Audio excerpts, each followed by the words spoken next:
د یو روجي په بدل کې څومره فدیه ده. دویمه خبره، کوم خلکو ته د روجي په بدل کې د فدیه ورکولو اجازه شته ده.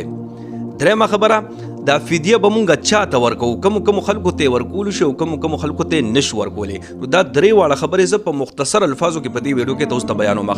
نو اوله خبره زموږ عزتمندو، د روجي په بدل کې فدیه ورکول چاته اجازه شته ده.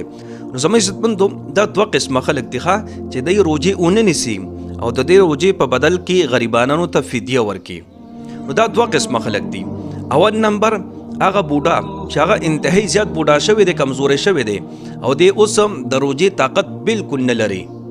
نو دا ښکارنګي بوډا یا بوډۍ زنانه هم د روجو په بدل کې فدیه ورکول شي. ټیک شو جی.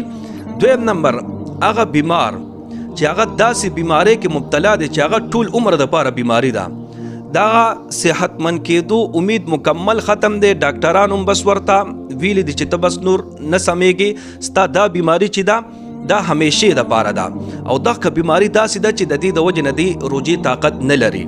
نو دغه بیمار هم روجي په بدل کې فدیه ورکول شي، مطلب روجي به اون نیسي او دې په بدل کې به فدیه ورکړي. ټیک شو.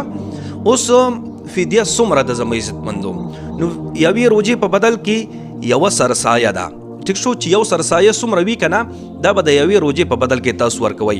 اوس سرسایه به تاسو وایي چې څومره ده، نو هغه پوکم 2 سیره غنم دی. پوکم 2 سیره غنم دا ورکول شي د یو روجي په بدل کې. ډایرکټ پوکم 2 سیره غنم ورکول شي او پوکم 2 سیره غنم چې څه پیسې وي څه قیمتي دا هم ورکول شي د یوې روجي په بدل کې. بس دا اوس تاسو په خپل علاقه کې د پوکم 2 سیره غنمو قیمت معلوم کړئ. نن سبا زمونږ په دې نوښار کې خو 280 روپۍ دي. اوس دا تاسو ته به پته چې ستاسو په علاقو کې د پوکم 2 سیره غوړې کیلو نه پوکم 2 سیره غنمو چې څه قیمتي دا د یوې روجي په بدل کې تاسو ورکول شي. ټیک شو جی. بیا چې بس سونه روجي وي هغې ته ورله بیا ضرب ورکوئ چې سونه بیا پیسې راځي هغه به ټولې بیا ورکوئ د دې روجو په بدل کې. نو امید چې په دې باندې خو به تاسو پوه شوي یئ. اوس د فدیه چې ده که نه دا به چاته ورکوئ. نو فدیه چې ده هغه چاته ورکول شي چې چاته تاسو زکات ورکول شي. کوم چې د زکات مستحقین دي که نه، هغه د فدیه هم مستحقین دي، مطلب غریبانان دي. خپل مور پلار ته نشي ورکولی که ډېر غریبانان هم وي، خپل بال بچ ته نشي ورکولی که ډېر غریبانان هم دي. ټیک شو. ستاسو خور یا ورور که غریبانان دي او تاسو سره شریک نه دي په خوراک کې، ای ته ورکول شي. ټیک شو جی. رور ته خور ته ای ته ورکول شي. باقي دینه علاوه چې څونه غریبانان دي دوی ته هم تاسو ورکول شي. ټیک شو جی. نو امید چې ان شاء الله په دې خبرو باندې به تاسو پوه شوي یئ.